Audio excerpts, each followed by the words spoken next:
Hello and welcome to Americans Learn. My name is Lauren and today I'm looking at an ExtinctZoo video. This one is the most brutal human deaths ever discovered. This one is actually released pretty recently, only 2 months ago, so it seems pretty up to date.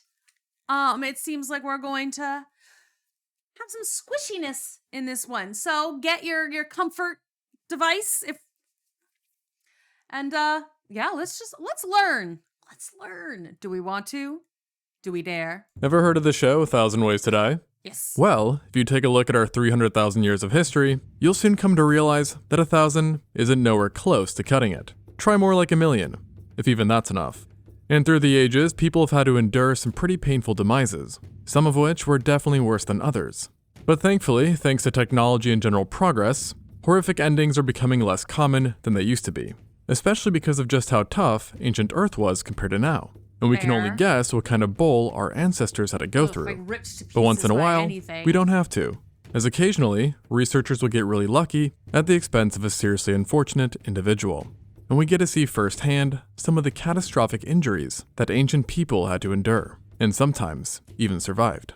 Ooh, but the first case definitely wasn't a survive kind of situation. Okay, and unfortunately is a mode of death still within the realm of possibility, as it was a shark attack. Oh. But not just any old shark attack, but rather the first conclusive one recorded in history.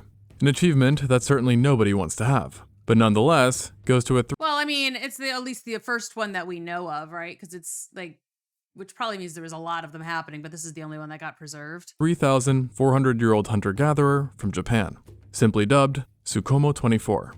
The discovery was made in 2021 off the coast of the Seto Inland Sea, where researchers located a male human skeleton in really rough condition, being absolutely covered in lacerations that spread across his arms, chest, abdomen, and hands.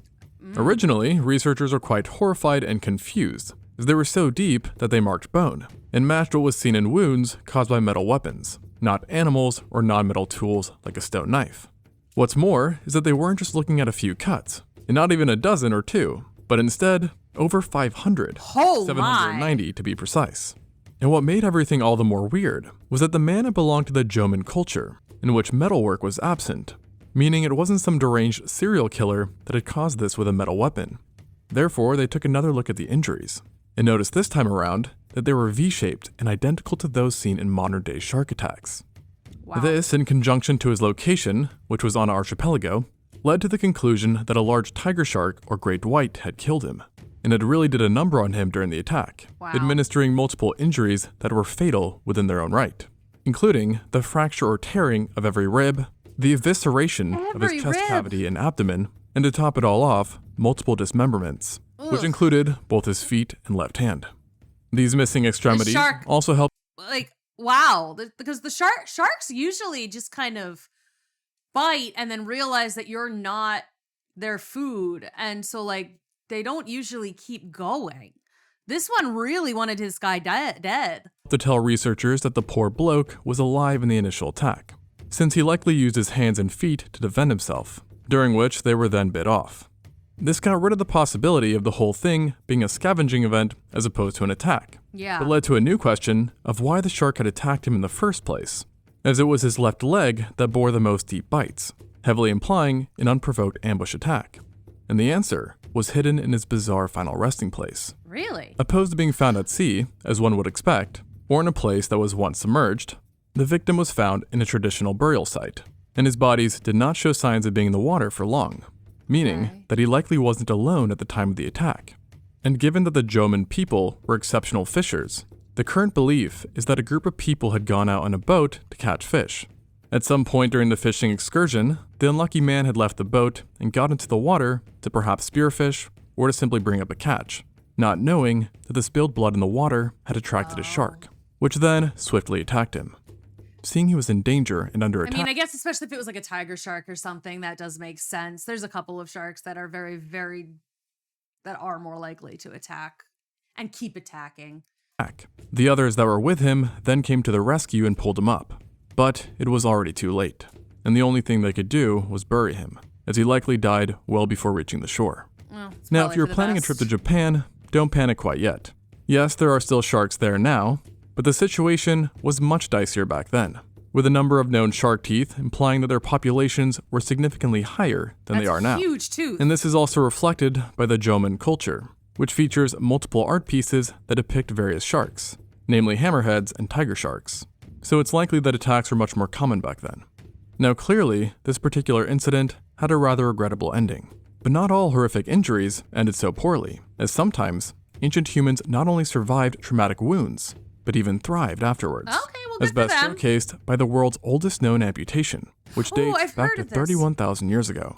For a long time, researchers have been well aware that amputations occurred before modern medicine, but previously, the oldest known case was only 7,000 years old, involving a Neolithic farmer from Europe. Oh, maybe that's So what I everyone was heard pretty of. excited when in 2020, a group of scientists stumbled upon a much older specimen in Borneo that bore signs of a successful amputation. The individual in question was found in the Liang Tibo cave, and notably was missing its left leg and foot. At first, there was an idea that it was lost in some traumatic accident, which then possibly killed the individual. Yet researchers noticed that not only was the wound extremely clean, but it was also healed and seemed purposeful, and the rest of the leg was partially withered and child-sized, while the specimen overall was clearly a young adult. So, okay, this is not the one I've heard of. I've heard of a couple of these like amputation stories from like ancient times. They're all really cool. Making an amputation as a child the likeliest scenario. Now, because this took place over 30,000 years ago, painkillers were probably absent, and the amputation would have occurred with a sharpened stone tool. And yet somehow, the ancient surgeon not only managed to finesse their way around veins, arteries, nerves, and tissue, but kept the area completely free of infection, a feat still impressive by modern standards, as some studies report an infection rate of up to 40% after major amputations. Yikes. And the prehistoric individual went on to survive into adulthood, only dying in their 20s from something unrelated and currently unknown. But now, this all begs the question, why did they need an amputation in the first place?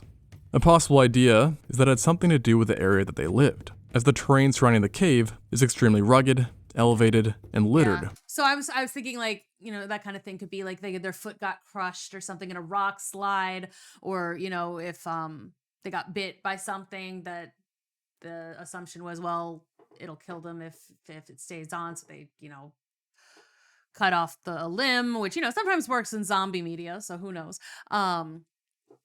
Or, my initial assumption was it got crushed by like rocks or like badly broken. And, like we often will, like there's animals out there that will just full on kill if they break a limb. Like, with large rocks and cliffs. Therefore, the person could have taken a particularly nasty fall or got hit by a rock that mangled their leg to the point that amputation was necessary. And while it's thought that they survived for nearly a decade after the incident, it would not have been easy, as they still needed to navigate a mountainous area with just one leg. And therefore, they must have relied quite a bit on others for care, demonstrating one of the earlier cases of human compassion. But alas, we also know that humans there's actually a lot of stories like that. Like we found a lot of remains of people who like they probably weren't able to help the community, but the community still helped them. It was more common than I think that we think of today. Past, and present for that matter, can be quite cruel. And you know this all too well if you saw my recent video about the Neolithic bottleneck. That was a period of unusually cruel violence, which could be downright horrifying to say the least. And one of the worst cases of it was seen in the girls of St. Paul Troy, Chateau, France.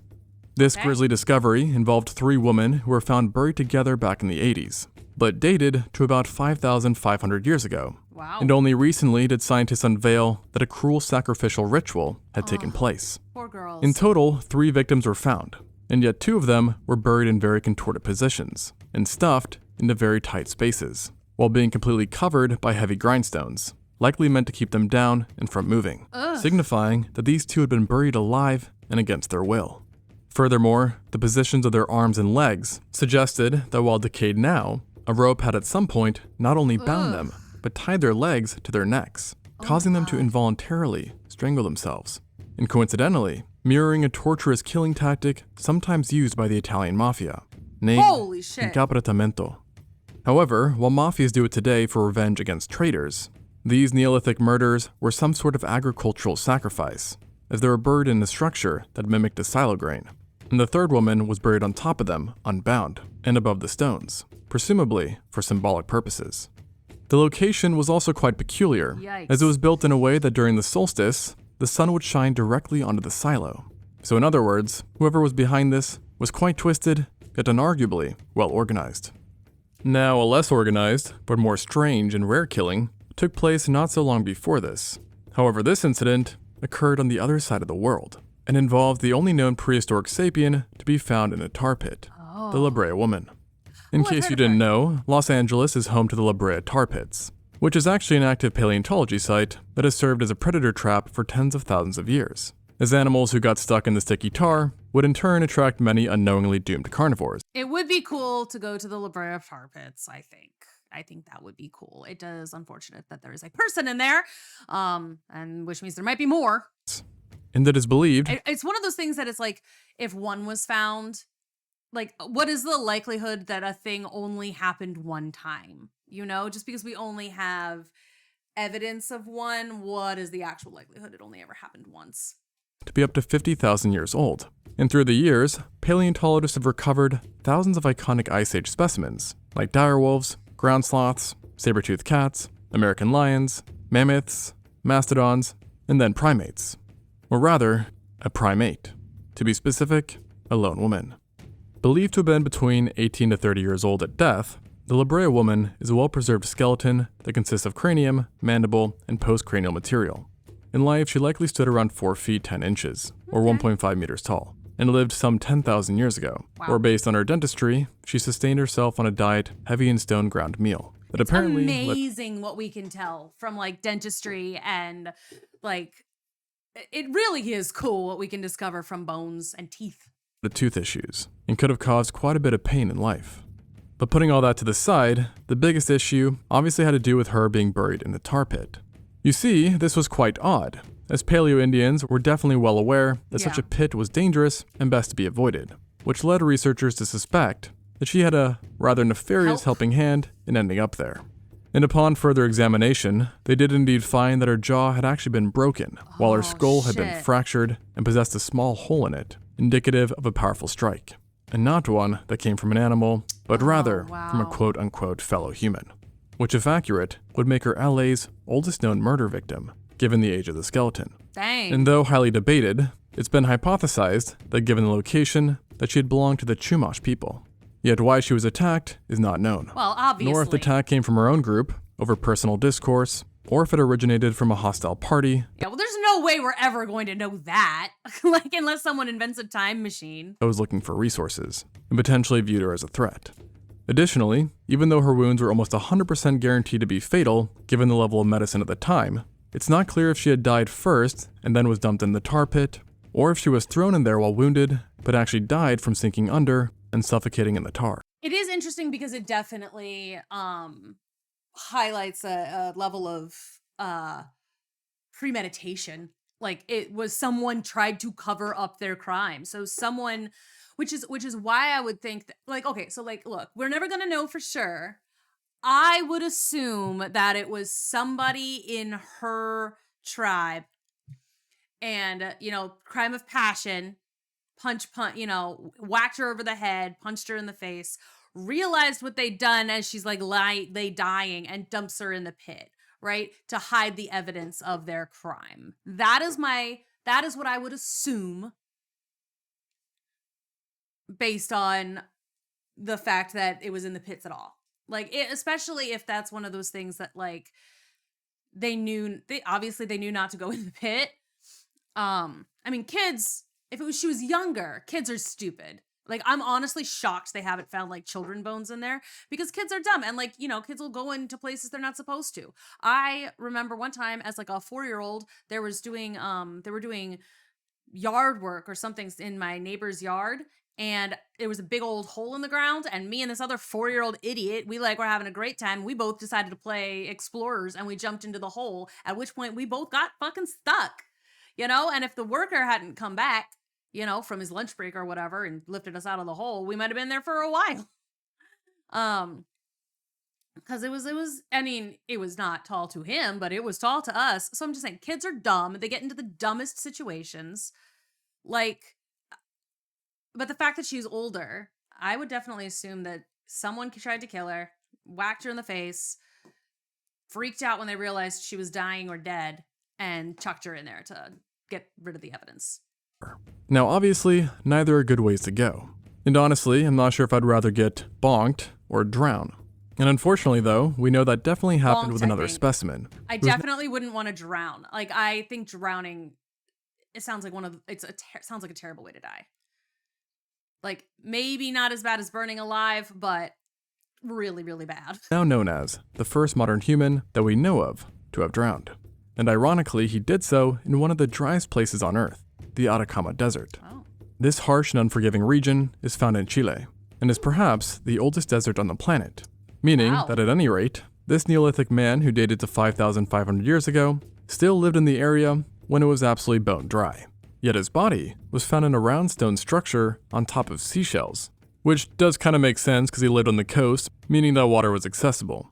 Originally, scientists weren't sure what happened to him, as he wasn't super old, being about 35 to 45 years old at the time of his death. Okay. And he didn't have any clear fatal injury or disease either. Oof. However, because he lived close to the sea and was buried with lots of shells, there was a thought that he drowned.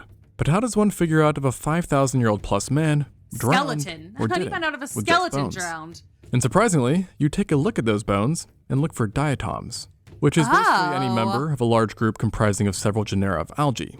And alas, diatoms were indeed found in his skeleton, implying that he drowned. Whoa! Let's just say, that's a very unpleasant sign, because the only way that diatoms can end up in one's bones is that you inhale water such that when it reaches the lungs, your pulmonary alveoli rupture, where then salt water rushes into your bloodstream before making it into your bone marrow, and hence the presence of these algae. So, a very brutal ending for an already harsh life. As it turns out, the man was already in very poor condition, showing signs of having arthritis, bad enough to damage his bones. And his legs are roughed up as well, suggesting a life spent squatting, perhaps to harvest shells. While his arms and shoulders were further messed up, reflecting a life rich in swimming, rowing, and harpooning, which matches the assumption that he was part of a coastal community. And just for a cherry on top, he also appeared to be extremely iron deficient, an ailment that was chalked up to a severe tapeworm infection, which can be common in mishandled fish. And just to make everything a tad bit more tragic, it turns out that he did not die alone, but with 3 others. Another male, an adult female, and even one infant. Radiocarbon found that all 4 had died at the same time. But how, you might ask? Well, they lived in a very seismic area, and so it's believed that an earthquake and then a subsequent tsunami is what did them in. But what's rather peculiar is that when they tested the rest of the skeletons for diatoms, they found none, heavily suggesting that unlike the man, they had not drowned. And so now, while it's still possible that an earthquake had killed them from the non-drowning related dangers, it is now less likely that a tsunami and earthquake is what did them in. Well, do we think that maybe the earthquake killed them and then he just in mourning didn't move when the tsunami came in? And the current hypothesis is that the man just accidentally drowned, maybe while diving down to forage, while the others just happened to die around the same time and location from other causes. After all, the Atacama Desert was and is a very grueling place, where it can be hot, cold, and very, very dry. Although it should be said that Earth back then was also just in general tough, disregarding location, and sometimes we humans made it more painful than it already was and had to be. I mean, just take a look at this guy, or this girl, or really the other 38 humans found in France with holes in their skulls. Trepanation. What you're looking at is not a mass murder crime scene or even warfare, but rather a poor attempt at surgery, also known as trepanning, which, as the skulls show, involved drilling a hole into one's head, and was perhaps Homo sapiens' first widespread surgery. It did sometimes work though, if there was bleeding in the brain, it did actually save people's lives, and they still freaking trepping people too. But now they can know what they're doing a little bit better. But people did survive trepanation. Unfortunately, the site in France specifically dates to about 6,500 BC, making it one of the oldest, if not the first cases of trepanning that we know of. But why does she have a book balanced on her head? Is that means isolated, and multiple sites have been found with evidence of this strenuous procedure, supplying us with an abundance of brutal fossils, with some studies even suggesting that up to 10% of all Neolithic people underwent this treatment, if you can call it that. And in the French site, it was closer to 33%. That's a lot. And given the super high rates, you'd assume it was pretty safe. But no. It's about what you'd expect from drilling a hole in your head, and less than 40% of the skulls showed any signs of healing, meaning more than 60% died, with the main ways of death likely being infection, blood loss, and of course, trauma to the brain. But still, survivors did happen, and sometimes it was a necessary thing. Sometimes what we learned about when I learned about it in school was that sometimes it was done to like relieve you of spirits, but other times it was to reduce pressure in the brain. Like they figured out that, you know, that would do it. But there's a lot of reasons people did it. If the surgeon went too deep. And even if they were in the metaphorical clear, healing was no joke, often taking several months for the area to close up. And even then, it was likely you'd still feel awful. Plus the fact you had to endure the surgery itself, which definitely took place with no painkillers or anesthesia. Now, to do the surgery, it's thought that sharpened stone knives, or in some cases even seashells, were used to carry out the procedure, and people at virtually every age were found having done this. And so looking at the widespread nature of this procedure, you might ask, what was the purpose of this? Well, basically anything, according to some. Potential reasons included spiritual purposes, treatment for epilepsy, relieving head wounds, which were more common at the time, courtesy of ourselves, or it could have been done for something as simple as a headache. So basically, feels like excessive for a headache. If you wake up in ancient times and you have a throbbing migraine, best to keep that to yourself. And perhaps surprisingly, or maybe unsurprisingly, this surgery remained popular for quite some time, and actually is still carried out today, just with a bit more precision and only done in select cases. Not to mention, we now have much better management for the procedure and pain. And speaking of pain, that's something we seem to have left behind too. Of course, it's still a thing, but I'm wondering that life used to be so much more harsh and agonizing due to lesser technology. I mean, just ask the girl of Ukter-Mor, affectionately known as Mura by some. Oh, that's cute. She is an Iron Age specimen that is also a bog body. In other words, a human that was found and sometimes naturally mummified within a peat bog. And just in case you're wondering what that is, it is a wetland that has accumulated peat, surprise surprise, and other decayed organic material. Now Mura was originally located in the year 2000, and her founders actually thought that she had been a girl that went missing after visiting a club many decades before. But after doing some testing, they realized that she was in reality a 1,000-plus-year-old skeleton who had lived in Iron Age. If she had really gone to that club, that'd be pretty sick though. Germany. And despite only being around 17 to 19, had endured more pain than most in their lifetime. Poor girl. Just about every bit of her body had some sort of damage to it. And even looking at it as a whole, researchers concluded that she must have led a life of intense physical labor, probably consisting of carrying heavy loads like water jugs as she routinely navigated through the marshlands. Then her head had not one, but two severe fractures that had healed over, demonstrating brain injuries that might have come from attacks by hostile people or even people within her own community, with her shape reflecting blunt impacts. And we do know that head trauma and What? Oh my god, she was a girl. Come on, guys, why are you hitting her? I was thinking like maybe if she fell, because again, as I said earlier, kids are dumb and they fall. I almost brained myself as a kid. My brother had like 9 concussions or something. It's a lie. He didn't have 9 concussions, but he got a couple concussions as a kid just from like sledding and things like that. It's like kids are, I mean, I guess you know what? It could be a blunt instrument, but it could also be a kid. Like if they were playing and it got a little rough, that could be it too. Violence were a bit more common during the Iron Age.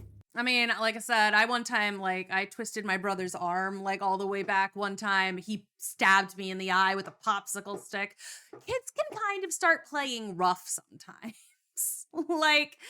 Okay. And it might have been horrible, but I'm going to choose to believe that they were playing, some kind of game, and because it said that there were signs of her healing, and she was only 17 or something when she died. So I'm going to choose to assume in this moment that, they were playing games as a child, played a little rough, and she got beamed in the head. But at any rate, she definitely survived that specific ordeal. Yet she likely suffered from frequent headaches and potentially other neurological symptoms. Yeah, and it really seems like she couldn't catch a break, because she also appeared to have a benign tumor at the base of her skull that likely just compounded on her already existing headaches, while also causing a curvature in her spine, leading to back pain and chronically inflamed legs, which was severe enough to alter her bones. And while her own body seemed to be against her, so did the environment, as there were further signs that during harsh winters, she endured frequent periods of sickness and in her childhood had chronic malnutrition, reflected by the unusual morphology of her bones. So in other words, each day would have been a challenge for her, even if she didn't have to do anything, let alone survive during the Iron Age. And she clearly did not last long, because even 19 was considered below the life expectancy, which at that point hovered at around 26 years old. Now, we don't know what killed her, but it's believed that thankfully, murder was off the table, considering that there are no clear signs. And right now, it's tentatively believed that she died in a freak accident. However, one mystery that remains is that she was found alone and naked, with not even any objects or jewelry being associated with her, suggesting that someone had altered her body after death, and then presumably buried her into the bog. Which again makes one wonder, why? Why not just bury her on land? And the answer is that maybe they were trying to hide something.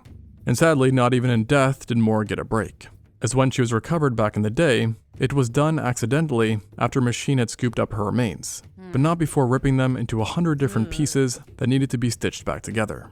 So with that example alone, I think we can conclude that life can really just be dang hard, which is a fact shared by what is currently the first known victim of the plague, a 5,000-year-old hunter-gatherer from present-day Latvia. He showed signs of having died around the age of 20, and likely did so after being bit. Like I was thinking, like again, the one of the better reads on that situation I can find that there was no it said she was found naked and with no jewelry or anything, but like, you know, best read on that subject is the clothes decomposed, you know, like that they're like she had them, but they decomposed, you know, if they were made of hemp or something, you know, like it's possible they're just gone. The other possibility, like the other slightly better read than foul play would be someone discovered her body, took her stuff, and then didn't want to be compounded, like didn't want to be implicated in anything, and so then dumped it, which also sucks. But like is not as bad. Like they just found her. Like my initial assumption was that she fell into the bog, and then died. Maybe she like went to have a shower, like a bath or something. You know, it's possible that if she found a place that was clearer, have a bath, but then it ended up being not as safe as she thought. I can think of a couple of reasons that are not foul play. Latvia. He showed signs of having died around the age of 20, and likely did so after being bitten and infected by a rodent. That unassuming bite would one day come to doom him, as it happened to be laced with a bacteria that humanity knows all too well, Yersinia pestis. In other words, the bacteria responsible for the plagues, like that of Justinian and the Black Death. So, not good. Nope. Now, when you get the plague, it usually comes in 3 different forms: pneumonic, septicemic, and bubonic. Bubonic's the And best while we one. don't know which one the man had, it clearly killed him, and unbeknownst to him, would proceed to kill over 100 million other people through the years. Which is crazy. I mean, seriously, nature just seemed to be more messed up back then. And I already know I mentioned it, but we as humanity seem to follow that trend, especially during the Neolithic. And there's a buffet of mimed skeletons to choose from that time. Great. And that pun is intended because many of them showed signs of cannibalism. Good. Additionally, we also have nicely preserved specimens that show us that one could go through dismemberment, decapitation, being burned alive, stabbed, bludgeoned, shot with an arrow, or sometimes a combination of all these things together. Ooh, lovely. And obviously, while violence still occurs, in many ways it is comparatively much more tamed in the present. And I should also mention, there is also the trend of doing this to large groups, as well over 100 mass murder sites are known from throughout the world, showcasing ancient man's enthusiasm for violence and creativity and cruelty. Maybe the takeaway is that for all the flaws of the present, maybe today isn't so bad after all. Thanks for watching, and until next time on ExtinctZoo. Okay, wow. You know, we've been killing each other for a long time in a lot of really horrible ways. Good to know. Love that. But again, I do try to look at the bright side and try and find the positives and the maybe not so messed up aspects of things. So I did try and find a couple of, you know, when there's questions, I like to supply more of them, honestly. So thank you so much for watching. I hope you enjoyed this one, and I will see you in the next video. Bye.